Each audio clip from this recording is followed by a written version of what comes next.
Hello అండి. ఈరోజు మీ మనసుని ఎవరో కష్టపెట్టారు. ఓకే. మీరు చాలా బాధపడుతున్నారు. ఎవరో చేసిన పనికి మీరు మానసికంగా కుమిలిపోతున్నారు, లేదా ఏవో ఇబ్బందులు పడుతున్నారు. అప్పుడు మీకేమనిపిస్తుంది? మీరు మంచి వాళ్ళైతే వాళ్ళని ఏమీ అనకపోవచ్చు, శపించకపోవచ్చు.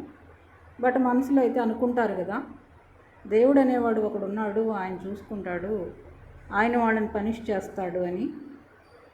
లేదా మన కష్టం వాళ్ళకి రాకపోతుందా అని అనుకుంటాం కదా. కానీ అలా అనుకోవడం కూడా తప్పే.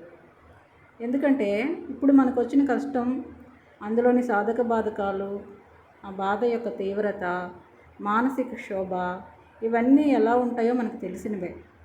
ఎందుకంటే ప్రజెంట్ అనుభవిస్తున్నాం కాబట్టి. అదే బాధను తిరిగి వాళ్ళకి రావాలని కోరుకోని అవసరం లేదు. ఎలా జరిగేది అలా జరుగుతుంది. వాళ్ళకి జరిగి తీరాలని మాత్రం మనం కోరుకోకూడదు. దేవుడున్నాడుగా అంటే వాళ్ళని ఏదో పనిష్ చేస్తాడని కాదు. మన కష్టాన్ని, మనల్ని ఈ కష్టం నుంచి గట్టెక్కిస్తాడని అర్థమవుతుందా అండి?